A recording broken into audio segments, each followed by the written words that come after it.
Sejam bem-vindos a mais um episódio do Mundo da Lua. Chegamos ao 6º episódio. Muito feliz. Muito. Estamos saindo da Terra, né? Decolando para mais uma discussão do mundo dos negócios. É isso. Novamente com os meus amigos, esses lunáticos, Thiago Scala e Thiago Rosa. Fala, pessoal. E hoje, para falar sobre um assunto super importante, Open Innovation. E para discutir esse assunto, nós temos uma convidada. Primeira mulher aqui. A nossa primeira mulher no podcast. Isso aí. Marina Almeida. Que honra! Bem-vinda. Obrigada. Bem-vinda, Marina. Obrigada pelo convite. Ela passou pela Natura, onde ficou 12 anos construindo uma carreira focada em inovação e aceleração de negócios na Natura Startup. Atualmente, ela é Head Global de Inovação Aberta na The Bakery e atua como mentora de startups, formada em Relações Públicas, Publicidade e Marketing e com diversos estudos na área de negócios, design, inovação, tecnologias emergentes e desenvolvimento humano. Professora convidada do MBA da Inova Business Skill. Seja bem-vinda, Marina, mais uma vez. Muito obrigada, um prazer estar aqui com vocês. Show! Bem-vinda. Conte um pouquinho sobre a sua trajetória.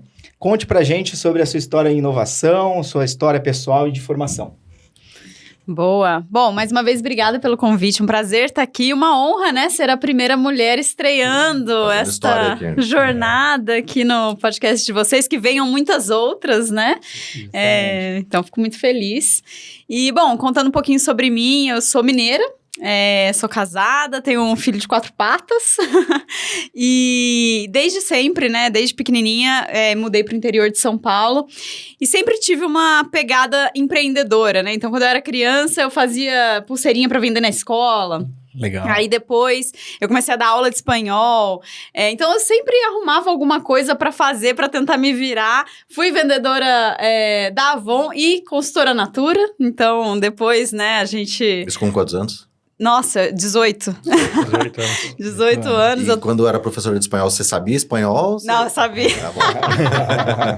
Não, eu estudei por muitos anos espanhol e tirei uma certificação, que é como se fosse um IELTS, TOEFL, mas para a área espanhol, que chama Miguel de Cervantes.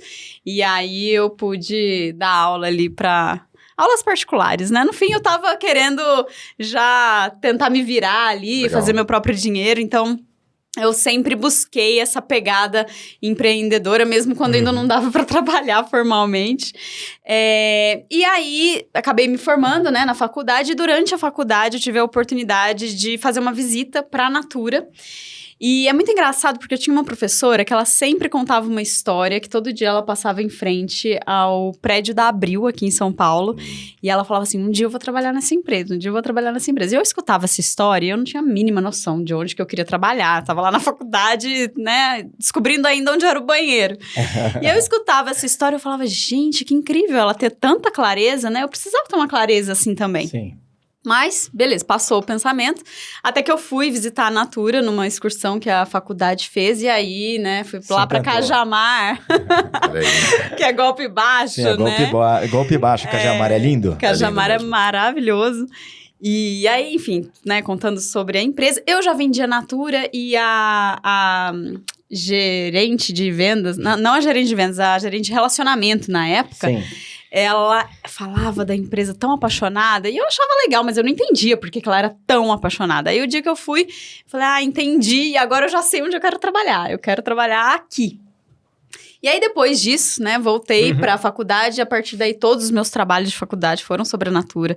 Eu arrumava gerente de vendas, gerente de relacionamento, para entrevistar para trabalho. Eu pentelhava eles pra caramba. Mas eu tentava me enfiar em várias coisas, Sim. em projetos que estavam abertos online, que a Natura fazia para ouvir consumidor e criar produtos em torno disso.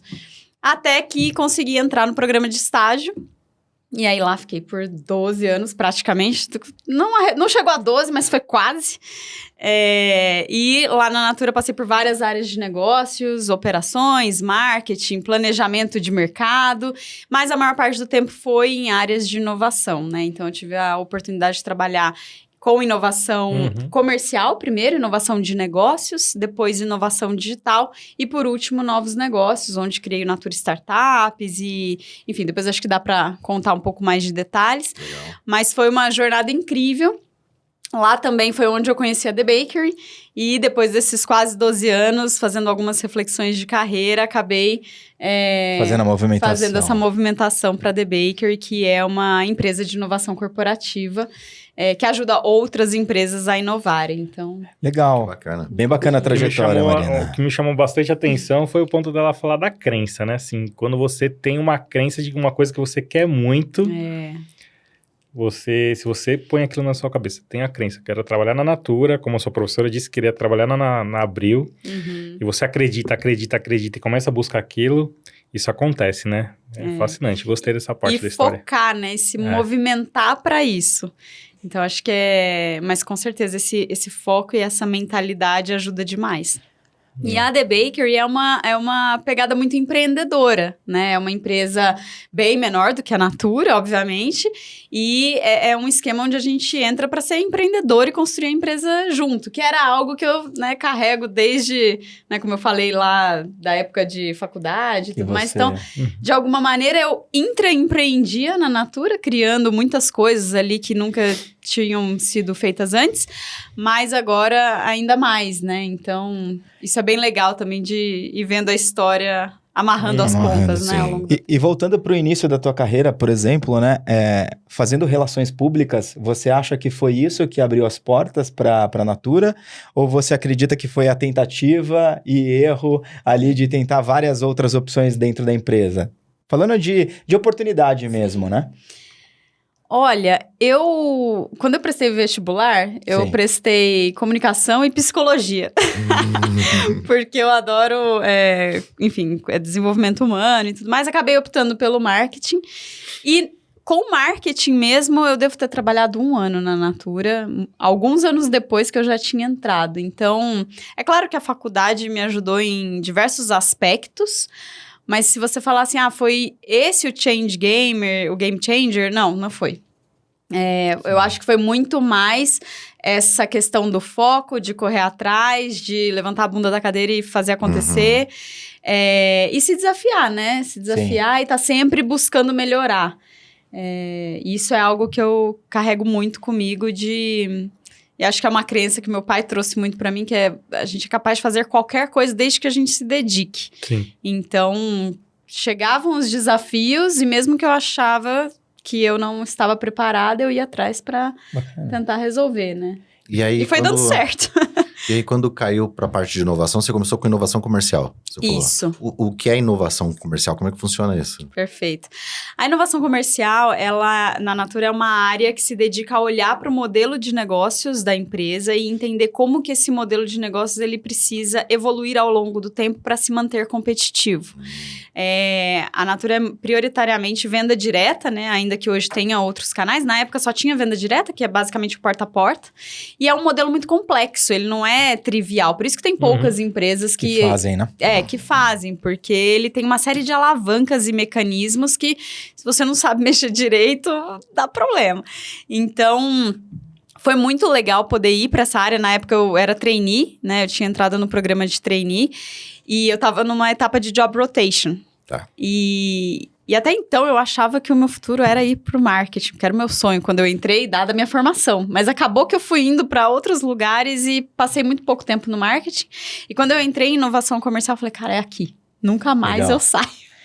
Onde tem investimento também, marketing e área comercial tem bastante investimento, né? O marketing Então, tem abre muito mais, né? Marketing tem muito mais. Mas Os caras do marketing são os ricos. dentro dessa trajetória, aonde o bichinho da tecnologia te picou e você falou, nossa... Porque vai de inovação comercial para depois para inovação digital. Abrir a minha mente pro tecnológico, né? Pra Open Innovation, por exemplo. Não, isso foi muito legal. Porque...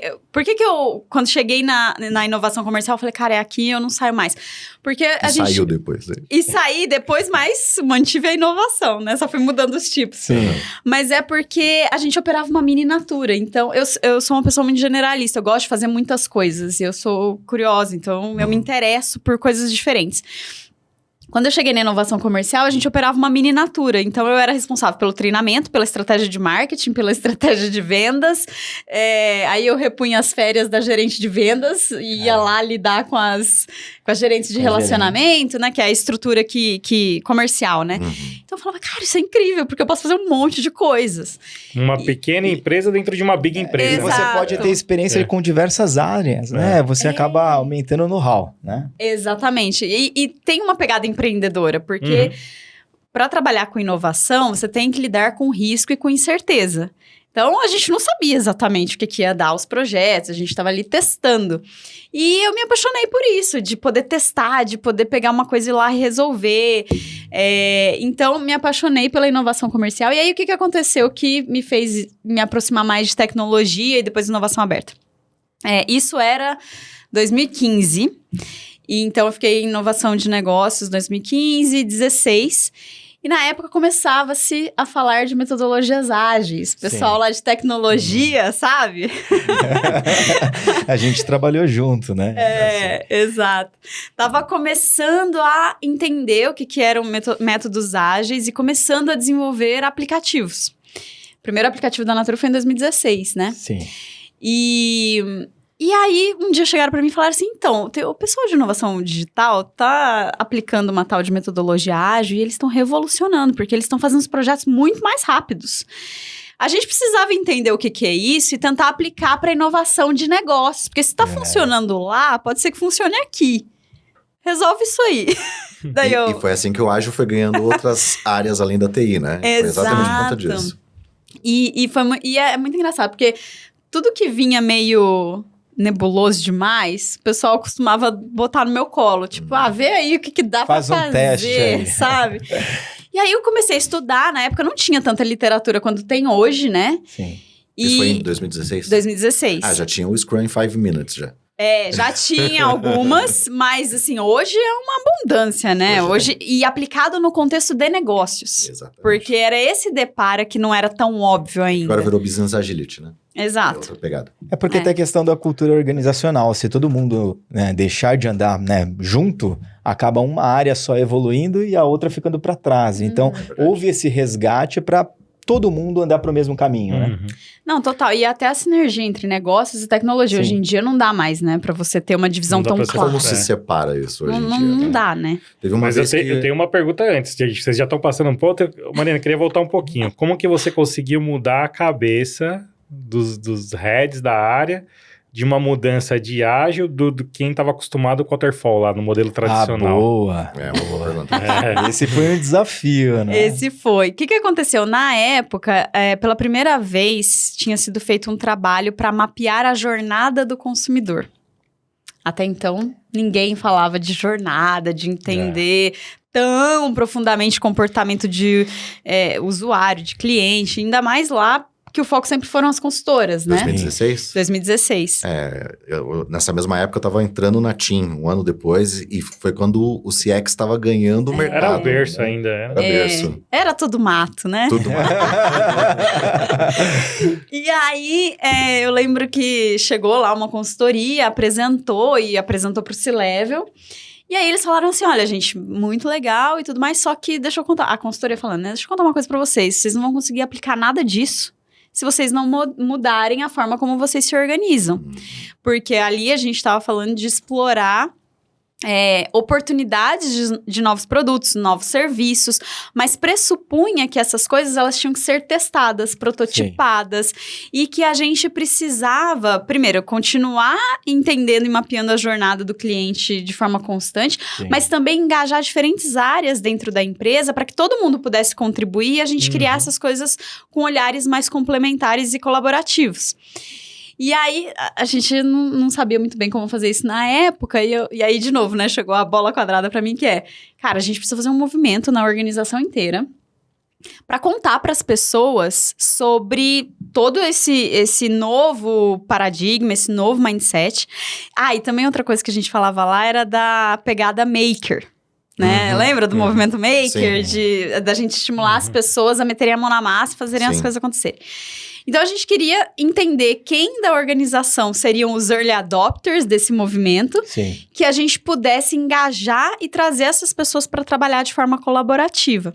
Só que pressupunha que essas pessoas tinham que trabalhar por um propósito, de forma voluntária, porque a gente não queria que fosse um negócio top-down, né? Então, eu falei, beleza, vocês têm certeza, né, disso?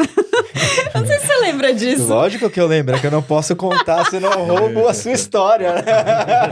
Não, e nessa época... A gente estava vivendo o mesmo momento, né? Uma curiosidade, novamente. Trabalhamos juntos. Vocês trabalharam na juntos, Natura, né? Nessa mesma época, aquelas literaturas de ownership estavam ganhando mercado também, né? Sim, total. E aí, o que a gente fez? A gente falou, bom, então beleza, é um movimento de cultura, primeiro que a gente precisa fazer para encontrar essas pessoas. Sim. Aí, o que eu fiz? Isso alinhado, né, com todos os chefes. Essa história é engraçadíssima. Inclusive, era uma das coisas que eu tinha marcado de engraçado para contar para vocês, bom que eu já adianto. Eu falei, bom, então vamos criar um movimento de cultura, onde as pessoas não vão saber quem tá por trás. E aí, a gente primeiro vê... Por trás do movimento, quem tava encabeçando. Por trás do movimento, Caramba. E na época, tipo, alinhado com o CEO e tudo mais, com a comunicação interna, a gente lançou um movimento que era o Sem Mimimi. Na época, o mimimi não tinha essa conotação que tem hoje, era muito mais num aspecto da gente pegar as pessoas que queriam mudar o status quo e que estavam cansadas, às vezes, de processo, de burocracia, e a gente queria apresentar um novo jeito de trabalhar para elas. Então, a gente começou a criar um monte de meme. Você lembra disso? Eu lembro disso. Memes. Eles se tornaram depois hashtags, né? Por exemplo, resolver construtivamente. Porque, assim, realmente algumas conotações pegavam mal depois de um tempo, né? Você fala, cara, não posso mais empregar dessa forma porque pega mal. Mas, de fato, isso desmistificou algumas coisas que estavam encapsuladas e a gente precisava fazer naquele momento. Que, assim, cara, vamos colocar a mão na massa? Sem mimimi, sem levar para fórum de priorização, porque acho que o mais difícil é você convencer, por exemplo, um CFO. O C-Level de inovação ou de tecnologia, ele se convence que precisa fazer diferente, o novo. Mas o CFO sempre vai colocar um número na frente para identificar qual que é o benefício. Como é que eu vou investir esse benefício e vocês não conseguem me garantir esse VPL? O compliance, o CFO, o jurídico, tudo a ver com o ponto que eu tô guardando aqui, que foi uma fala tua sobre abraçar o risco e a incerteza, né? Mas depois eu falo essa parte, eu vou deixar só conectando aqui. O CFO fica com esse medo, né? Tipo, eu preciso de uma coisa certa, onde eu vou colocar um dinheiro e vai me trazer tanto de retorno. Porque, parênteses, né? A corporação tradicional, as estruturas foram criadas para evitar risco. E tem que ser assim mesmo. É isso. Só que o momento que a gente vive pressupõe que pelo menos uma parte da corporação consiga trabalhar com risco. E aí tem que ter outros tipos de estrutura, né? Mas é um desafio, porque quando você está ali no dia a dia e abrindo esses movimentos, é quase você querer colocar um círculo dentro de um quadrado, e é sofrido. Sim. Não é simples. Um ponto interessante agora, que a gente está falando de risco, a gente está falando do CFO, mas aí, Marina, como que você vê isso dentro de uma organização como a Natura? E acho que as outras grandes organizações têm um budget separado para colocar em risco, onde pode ser um budget perdido, que pode não dar em nada. A cara dela. É difícil de falar em budget perdido. E como você linka isso falando já com a Day Bakery, que já é uma empresa de startup que está nessa linha, a gente sabe que de 100 startups, 10 vira e 90 afunda. Como que funciona esse momento? Eu posso emendar a pergunta dele, que é o seguinte: às vezes, uma empresa, ou uma pessoa, né, que está querendo fazer um investimento de 100 mil reais, você já deu esse exemplo aqui. Eu estou fazendo um investimento da minha vida, tenho 100 mil reais para iniciar um negócio. Como é que eu garanto que aquilo que eu vou fazer realmente vai me dar retorno, né? Porque é difícil, empreender hoje no Brasil é muito difícil. E aí a gente, às vezes, olha ali o cara que vai no porta a porta, a pessoa que às vezes vendeu um imóvel, vendeu um carro, e é o sonho da vida daquela pessoa. E é difícil você olhar para ela e falar assim, cara, você tem um risco na mesa. Eu não sei se você vai chegar do outro lado. Você tem 50% de chance. Justamente. O não você já tem, né? Mas vamos correr atrás do sim? Eu tô com você. Eu acredito que The Bakery, né? Ela faz isso. Acho que fazedora de sonhos também, né? Podemos falar, É a padaria, né? Justamente, né? Que bom que não é pastelaria, porque se fosse a pastelaria... Não, era TI, não. Queijo, aí Era TI, aí. Era TI. Era TI, cara, era TI. Mas quando você vem de sonhos, você tá brincando... Não é brincando, gente, desculpa. A melhor palavra é... Você tá tratando com, realmente, às vezes... Sabe, a história da vida daquela pessoa. Sim. Tá colocando toda a energia nela pra trazer aquele resultado. Como que a gente faz pra conseguir garantir o mínimo? Separe-se em várias respostas. Tem um monte de pergunta aí. pergunta ficou grande, Vou começar a anotar aqui. Vai, já usa o caderno, aí, a folha, o papel. Sem te colocar na fogueira, viu? Ai, não, são várias coisas. Vou começar do fim. Acho que é muito importante essa frase que você trouxe de quando a gente trabalha com um empreendedor, a gente está lidando com o sonho da vida de alguém. E eu falo isso muito. Exatamente essa frase. Principalmente quando uma corporação chega para mim, né, para The Baker, enfim, e fala que quer fazer inovação aberta, que quer trabalhar com startups, mas não necessariamente está consciente das mudanças que eles têm que fazer do lado deles. E existe uma responsabilidade das corporações ao lidar com os empreendedores, porque é isso que você falou. A corporação tem toda uma estrutura, tem o budget, mas eu sou um executivo, cortaram o meu orçamento. Beleza, mas o seu salário você vai receber no final do mês. Agora, um empreendedor que tá ali, gastando para ir fazer reunião com o Uber, gastando... E, assim, muita empresa pede para fazer a famosa POC, né? Prova de conceito, de graça. De graça. Eu quero morrer quando isso acontece. Isso é verdade. E eu sempre falo, gente, não trabalhem de graça. Ninguém trabalha de graça. Por que você acha que estando numa corporação você pode pedir para o empreendedor que está lá com o sonho da vida dele para trabalhar de graça para a corporação? Não dá. Então, assim, tem uma série... Fazer inovação aberta, trabalhar com empreendedores não é algo que precisa ser desestruturado ou que deve ser desestruturado. Muito pelo contrário. É sobre método, é sobre ter disciplina, é sobre ter processo. É assim que a inovação aberta funciona e dá resultado. Por que muitas áreas acabam fechando e não dão o resultado necessário? Porque falhou em algumas dessas fundações. Ou da estratégia, ou da infraestrutura, ou dos processos. Não tem como. Né? Então, isso é muito importante. Agora, garantir que vai dar certo o teste, o empreendimento, o projeto, não tem como. Não tem como. O que é importante é garantir que os aprendizados sejam mensurados, coletados e que eles voltem para o loop ali para retroalimentar o processo. Porque senão você só gastou dinheiro mesmo. Justamente. Né? Mas aí, respondendo a sua pergunta, é importante que as empresas criem estruturas para separar o que é core business e o que precisa focar para trazer a receita para o hoje, mas como que elas constroem um amanhã tendo um apetite maior a risco, né? Eu, quando estive na Natura, eu consegui criar, sim, bolsões de orçamento, onde isso era destinado para experimentação e validação de hipóteses. Então, a gente não tinha um dever, né, de retornar um VPL ali. Mas tem muitas empresas que não têm.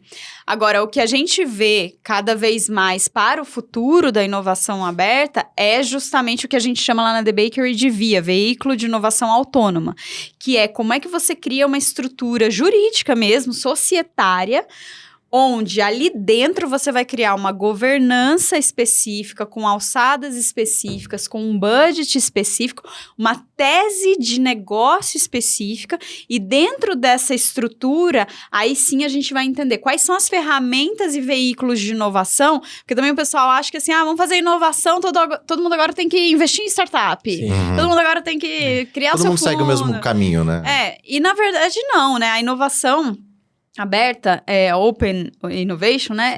É uma caixinha de ferramentas. Tem vários veículos e métodos para você aplicar dentro da sua corporação. O que vai definir qual ferramenta você utilizou ou não qual é a sua tese, quais são as capabilities que você tem dentro de casa, quais você não tem, e como é que você consegue usar o melhor desse mundo externo combinando com o mundo interno. Sensacional. Aí sim você define quais ferramentas você vai usar, mas a serviço de uma estratégia maior, né? Então, na The Bakery, que a gente chama de VIA, né, Veículo de Inovação Autônoma, é justamente essa capacidade de criar essa estrutura para habilitar a famosa ambidestria organizacional, que todo mundo fala por aí. Fala-se bastante, né? Que é a empresa conseguir tanto focar no core business e no negócio atual, que garante ali o arroz com feijão no fim do dia, mas também ela ter uma estrutura que habilite ela a construir esse futuro. Porque senão é muito difícil. Não, excelente. Eu tenho uma pergunta em cima, já que você tá falando bastante de The Bakery, o que é essa padaria, né? O que é a The Bakery e qual que é o teu papel lá? O que você faz? Perfeito. Bom, a The Bakery é uma empresa de inovação corporativa, então a gente apoia e ajuda outras empresas a inovarem. O nome surgiu por conta de um livro que se chamava Innovation Baked In, onde ele explicava ali, o autor, que a inovação ela precisa ser cozinhada, né? Então você precisa juntar vários ingredientes, você precisa colocar a mão na massa para fazer acontecer. Bacana. E aí surge a The Bakery há 12 anos atrás, em Londres. O nosso fundador trabalhava junto ao governo britânico para desenvolver o ecossistema do Reino Unido, porque na época o Vale do Silício é que estava na moda, né? E o Reino Unido também queria ser essa potência em inovação e tecnologia. E aí, o nosso fundador trabalhou junto ao governo, escrevendo projetos de lei para incentivar a startup e levando muitos empreendedores para o Reino Unido para abrirem os seus negócios lá. E tinha um elo fundamental dessa história toda de fomentar ecossistema, que era justamente a conexão entre startups e corporações. E aí, nesse contexto, é que ele cria a The Bakery. Na época, a KPMG nomeou a The Bakery como a primeira aceleradora de negócios do mundo, corporativa, porque todo mundo que surgia para acelerar startups, e a gente sempre partiu da premissa que, na verdade, a gente tem que acelerar essa conexão com as corporações para que negócios fossem fechados. E 5 anos depois, a gente desembarcou aqui no Brasil, né? E veio evoluindo também, claro, né? A nossa forma de fazer inovação, expandindo para outros veículos e outras ferramentas. Então, hoje, a gente é uma empresa que apoia desde a criação da estratégia de inovação e implementação dessa estratégia, botando a mão na massa mesmo, que é o que a gente gosta, até os programas de inovação aberta, a criação do próprio fundo de investimento, criação de novos negócios, Digital Transformation e o VIA, né, que eu comentei já aqui, mas que é ajudar as corporações a criarem essa estrutura para permitir que elas possam construir o futuro e essas novas avenidas de receita sem contaminar com o core business.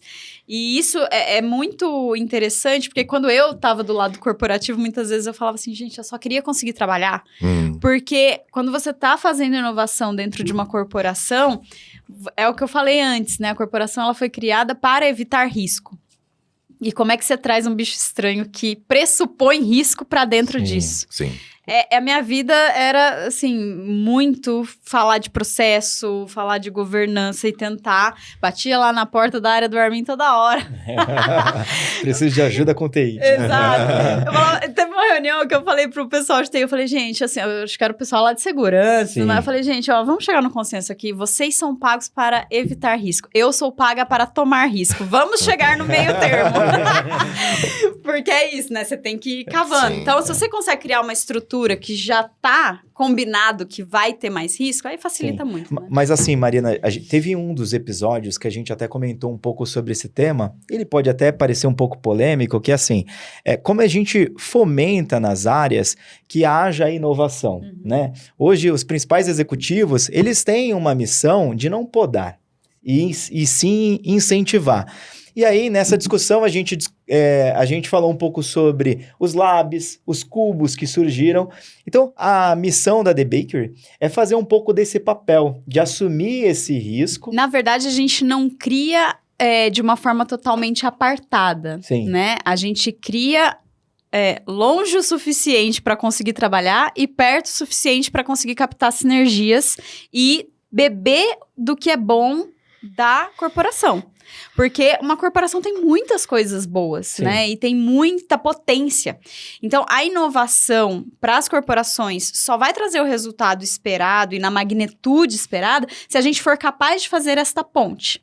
O que aconteceu no passado, né, com algumas tentativas de modelos similares, é que essas estruturas ficavam tão longe que ninguém entendia o que o pessoal fazia lá. Então, ficava aquele bicho estranho que ninguém sabia o que era e dali a pouco morria, porque justamente não conseguia fazer essa ponte para capturar sinergias. No modelo de via, né, da The Bakery, não existe essa distância tão longa, mas existe uma certa distância para garantir que o terreno, vamos dizer assim, habilite com que as experimentações e as validações possam acontecer de uma maneira mais flexível e com mais agilidade. Mas é co-criado. Mas é co-criado. Exato. Esse espaço para trabalhar junto. É o ambiente de risco sendo seguro. Teoricamente, exato. É blast control. Você controla o quanto pode causar de dano ali dentro, sabe? Perfeito. Você aceita aquilo. É como se fosse um sandbox dentro da corporação, né? Um espaço. É um spin-off dentro da própria organização. É isso, mas é uma estrutura societária, inclusive dentro da estrutura societária da empresa, seguindo as regras corporativas mais estratégicas ou mais sensíveis, mas pegando as flexibilidades que são viáveis, né? Agora, Marina, conte para nós os projetos interessantes aí que vêm sendo executados, né, desenvolvidos pela The Bakery. Bom, tem vários, mas eu separei 3 que eu pessoalmente estou e estive envolvida. O primeiro deles é com uma empresa chamada ITRA. Na verdade, é um órgão governamental na Arábia Saudita. Eles são conectados... ITRA. Nossa. Eles são um órgão, né, que se dedica a estimular a cultura, tecnologia, inovação na Arábia Saudita, e eles são vinculados ao grupo Saudi Aramco, que é um grupo enorme aí, né, de energia. Inclusive, eu estou indo para a Arábia Saudita este mês. Uau! Vai ser uma experiência bem interessante, né, em termos culturais. É um projeto ou você vai para ficar?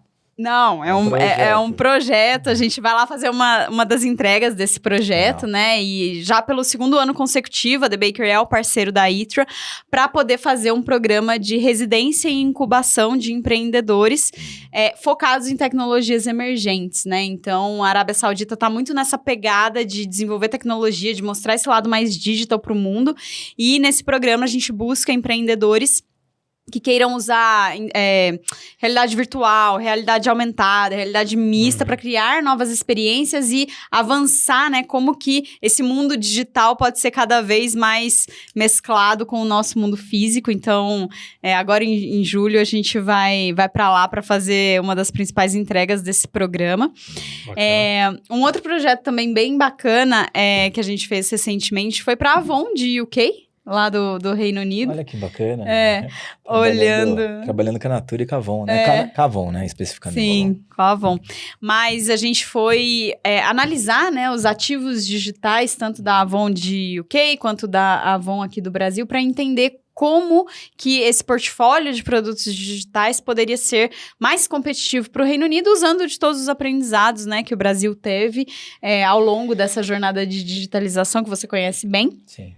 Claro que a gente tem o efeito WhatsApp aqui, né? Vendas por WhatsApp, que é um fenômeno. O Brasil é, by far, o país que mais utiliza, né, essas redes sociais. Mas foi um projeto também bem interessante, onde a gente contribuiu diretamente com a estratégia de digitalização da Avon na Europa. E, bom, tem vários aqui, mas acho que posso comentar também do Grupo Edenred. Não sei se vocês conhecem, mas é uma empresa B2B, a dona da Ticket, sabe? Olha. Ela que criou aí o Ticket Alimentação, o Ticket Log, né? Dentre vários outros produtos. Eles são um grupo, uma multinacional francesa, e a gente também já é parceiro deles aí pelo 2º ano consecutivo, né? 3º ano consecutivo. E lá a gente trabalha com diversas áreas de negócio, eles têm muitas unidades de negócio.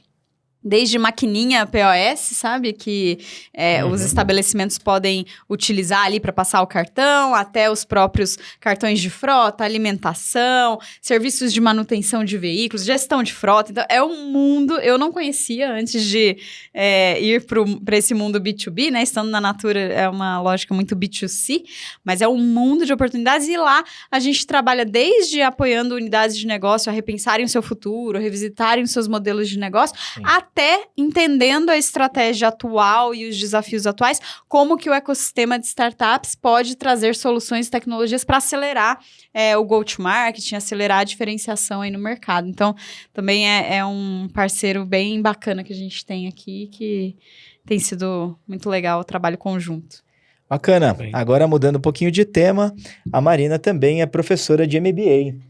Conta um E pouquinho. mentora de startups. E mentora de startups, né? Como é que Quase é isso? óbvio, né? Nossa. Pois é, quase óbvio, mas... Né? Conta um pouquinho pra gente sobre as matérias que você leciona, como está a busca, né, por esse conteúdo aí, e como é ser executiva de uma empresa como a The Bakery e ainda Focado em conseguir startups e ainda ser mentora de startups. conseguir conciliar aí a agenda, a rotina para poder lecionar e ser mentora. Sim, é um desafio. Até falando do meu papel, né, que vocês tinham perguntado antes, hoje eu sou Head Global de Inovação Aberta na The Bakery, que significa que eu sou responsável por todas as metodologias de inovação aberta que a gente aplica nos nossos clientes e, obviamente, a execução desses projetos, não só aqui no Brasil, mas também para todas as outras geografias onde a gente opera, né? Então, a gente tem projetos na Arábia Saudita, como eu comentei, na Europa como um todo, né? Ali, Bélgica, Reino Unido, Alemanha. Então, eu fico nesses fusos horários aí combinados. Falando do meu papel como professora aí de MBA, eu sou uma professora convidada, né? Então, normalmente eu leciono conteúdos relacionados à inovação corporativa, então sempre trazendo movimentos que grandes corporações estão fazendo, como que a inovação aberta tem sido implantada dentro dessas corporações, o paradoxo entre... será que eu devo investir em P&D? Ou investir em inovação aberta? Ou ambos, né? E a resposta é ambos. ambos. Mas é muito legal essa migração, né? Porque há alguns anos atrás era 100% P&D. E cada vez mais a gente vê os orçamentos e as estratégias migrando para digital, para novos negócios, para inovação aberta, que é excelente, né? A gente vê que as empresas que mais fazem isso são as mais competitivas. Então, é um pouco desse universo que eu acabo compartilhando com os alunos e da perspectiva também de quem já viveu o lado dentro de uma grande corporação e agora um lado, né, dentro de uma empresa que ajuda outras empresas. Então, é uma perspectiva, assim, bem, bem rica, né, que eu busco compartilhar ali com eles.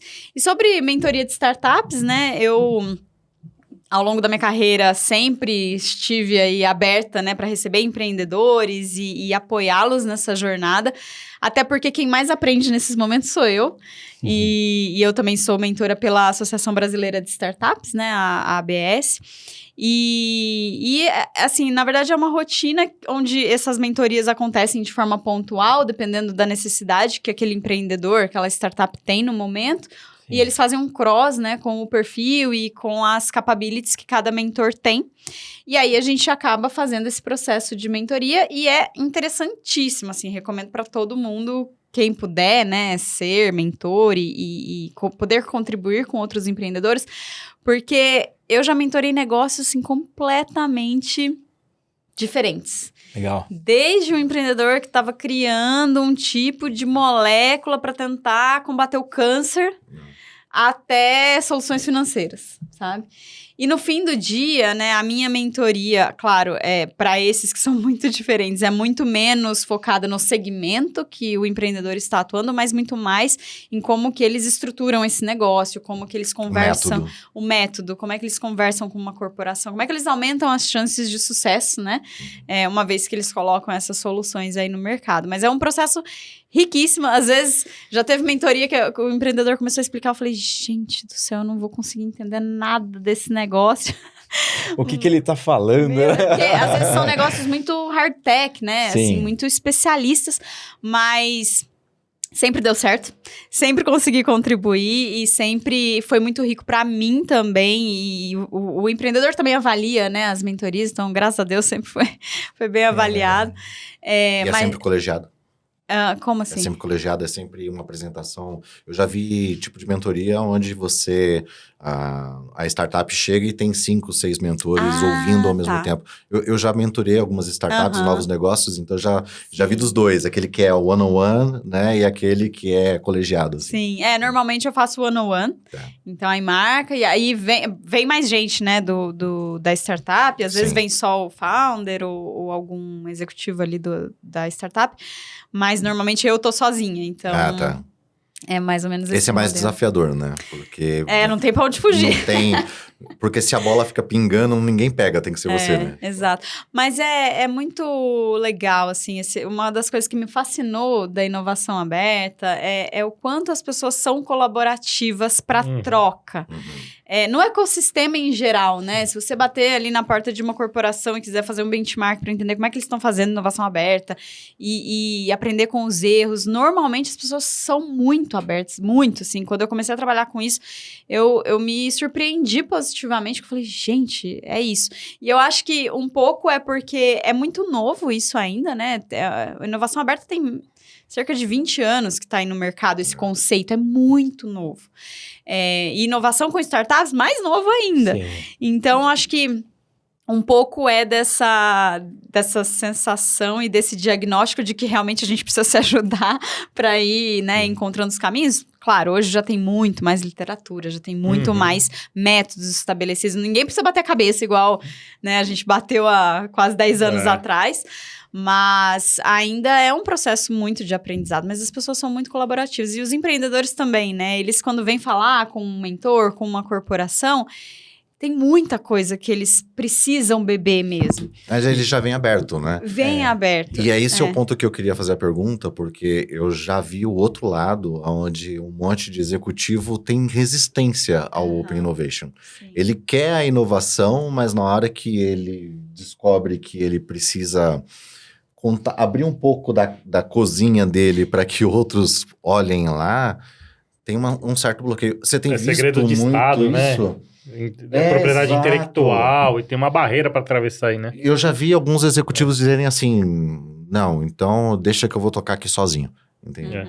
E eu não sei se você tem enfrentado muito isso, porque como a tua empresa já é para isso, o pessoal já talvez vá de peito aberto, mas eu que fiz o caminho contrário como consultor de negócios, que geralmente entrava por uma área quase que provocando uma insurreição, sabe? Não era tão aberto, assim. Assim, acho que pegando os clientes, né, que nos procuram, sim, já existe uma predisposição, já vai com o peito mais aberto, mas claro que uma vez que você entra na corporação para tocar os projetos e para fazer as transformações, você vai lidar com todo tipo de executivo. Então, é natural encontrar as barreiras. É natural encontrar aquele executivo que é cético, que às vezes não entende, que às vezes... né, acha que a taxa de sucesso tem que ser 100%, porque senão eu não devia nem estar fazendo isso. Então, é natural, mas minimamente tem algum sponsor que nos contratou. E esse sponsor já, né, tá aberto. O que a gente tenta muito fazer nesses casos, sempre que a gente inicia um projeto, é entender com esse sponsor, assim, quem são as pessoas-chave para esse projeto ter sucesso? Quem são os aliados, os promotores e quem são os detratores? Qual é a visão dessas pessoas? Já monta esse mapa logo de partida. Já monta esse mapa. No assessment você já descobre. Exato, e aí a gente entrevista as pessoas, porque tem que ter uma estratégia, porque se essa pessoa é cética e ela precisa estar no barco junto com a gente, senão o projeto vai dar errado... Não tem jeito, eu tenho que colocar ela no barco. Então, eu tenho que ter alguma estratégia para mostrar para ela e causar essa transformação, né? E é muito rico quando os executivos, eles se dão a chance de participar dos processos, ainda que eles sejam céticos. Sim. Porque a própria vivência do processo já traz a transformação. Então, eu sempre brinco assim com o meu time, que eu falo, ai, gente, eu gosto de pegar de vez em quando uns ossos duros de roer, né? Como se diz. Porque quando essas pessoas entendem e elas passam por essa compram um projeto. Elas ficam muito promotores, muito. E eles são os melhores, assim, porque daí eles... E te desafia também, né? Exato, sobe a régua e quando eles viram a chave, cara... Aí esquece, é Deus no céu e os processos de inovação na Terra. Então, é muito gratificante também. Marina, tem uma pergunta que você falou e eu queria uma visão sua. Como você é head global da The Bakery, qual a sua percepção de diferença cultural para o pessoal lá do EMEA, da Europa e o pessoal aqui do Brasil em relação à inovação? Nossa, essa pergunta é boa, hein? Essa pergunta é muito boa. Deixa eu pensar, assim, Europa, tá? Normalmente, as pessoas são... Pensando nos clientes, né, que eu já interagi... Eu tô na The Baker há pouco mais de um ano, né? Eu sinto normalmente que as pessoas são muito mais, talvez, pragmáticas, de querer resolver logo, Sim. sabe? A gente aqui no Brasil tem muito a pegada de, vamos fazer a gente vai fazer uma sessão, vamos começar com uma pauta de inspiração, para todo mundo se conhecer. Warm-up, né? Famoso warm-up, a gente quebrar um gelo e tal.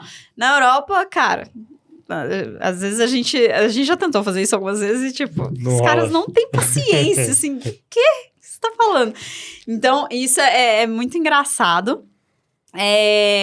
O nível de maturidade do mercado, quando a gente pensa em algumas ferramentas de inovação, ele também é mais alto. Então, por exemplo, na Europa, o Open Innovation tá rodando há muito mais tempo do que no Brasil, por exemplo. Processos de Corporate Venture Builder, né, o CVB, onde a gente entra para criar um novo negócio com a empresa, também são talvez as duas coisas que mais tem a rodo no mercado. No Brasil, o movimento CVB ele ainda é muito incipiente, né? As empresas estão começando a entender agora o que é. Então, consequentemente, o nível de exigência e de aprendizado que o mercado europeu tem, ele é maior. Então, você tem, vamos dizer, menos espaço para errar em coisas que você já sabe que não dão certo. Então, acho que é um pouco nesse aspecto. Mas eu vou te falar, uma das coisas que me surpreendeu é que tem muita coisa parecida também, sabe? Eu achei que era muito diferente, do tipo água e vinho, né? Água e óleo. Mas em termos de processo ou termos de cabeça? As duas coisas, assim, por mais que tenha essa maturidade geral do mercado, quando você entra bem ali em algumas corporações, você percebe, isso aqui é a mesma coisa que eu vivi lá atrás, quando eu tava fazendo, sabe? Dentro da corporação. Então, é engraçado que, óbvio, tem algumas diferenças, mas tem muita similaridade. Porque, de novo... O processo de crescimento, ganhar mercado, profundidade de produto, é muito, muito similar, né? E cultura interna. Apetite ao risco, mesma coisa, mesmo dilema. Abrir a cultura para ter uma cultura de inovação, onde as pessoas entendam a serviço de que os veículos estão. Então, isso é muito parecido. Então, é engraçado. Agora, claro, tem as diferenças também de país, né? Por exemplo, meus clientes da Arábia Saudita, as mulheres vestem a burca, vestem os véus, né? Então, é outro contexto. Aí é questão cultural, né? Aí é questão cultural. Exato. Então, e óbvio, né? Entre Brasil e Europa também tem as suas diferenças, que daí a gente, né, já conhece melhor, mas é engraçado, sim. Tem eu trabalho com uma empresa chinesa que está chegando agora no Brasil com os produtos na linha de cibersegurança.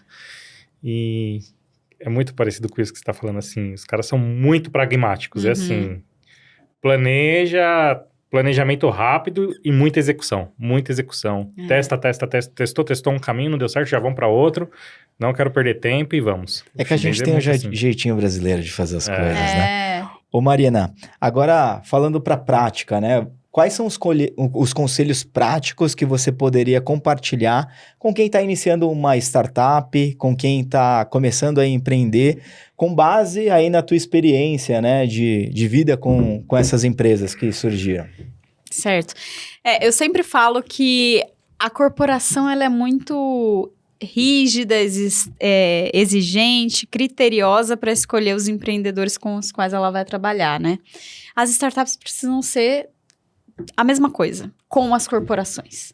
Empreendedores precisam escolher com quais corporações eles querem trabalhar, porque é claro que a startup precisa criar o seu primeiro case de sucesso, precisa achar o seu cliente anjo, né, que a gente fala, que é aquela empresa que vai abrir as portas e vai topar ser o primeiro cliente para construir um case. Isso precisa acontecer. Mas, às vezes, a corporação que está dizendo que vai ser esse parceiro, ela está tão despreparada que, na verdade, vai sair pela culatra, sabe? Essa estratégia. Porque o empreendedor vai perder tanto tempo, vai ter que escutar que tem que fazer POC de graça, aí os executivos não vão dar feedback. E aí, quando vê, tá 6 meses ali tentando fazer um negócio. E startup tem recursos limitados. Tempo, dinheiro, pessoas. Então, a escolha precisa ser muito assertiva. Então, faça perguntas, né, para a corporação. Poxa, você já tem processos de inovação aberta? Existem algumas flexibilidades no fluxo de contratação, por exemplo, nos fluxos de TI? Vocês já trabalharam com alguma startup antes? Não é para ser arrogante, nem metido, não quero trabalhar com você. Mas é porque se você tá começando, não dá para errar. Não gastar energia. Pra não gastar energia. E, gente, isso acontece muito. Parece óbvio, mas acontece muito. A bala de prata, você só tem uma. Mas é porque às vezes dá a sensação de que você nadou e morreu na praia. Você não talvez conseguiu. o cara da startup, ele tá até comprando essa aposta porque acha que vai fechar um grande negócio, que vai ser o primeiro cliente. Justamente. Vai ser o negócio da vida dele. Pode ser que seja, mas pode ser que seja o contrário. Pode ser que ele quebre tentando apostar nessa estratégia. Então, sejam criteriosos desde o início. Tentem sacar o quanto que a organização tá preparada para lidar com empreendedores, porque senão vai ser um problemão. A outra coisa, gente, que é bem óbvio, mas assim, eu pego toda hora. Tenha um pitch claro. Qual problema resolve? Como resolve? Qual é o modelo de negócio? Por que o seu modelo de negócio, a sua solução é diferente?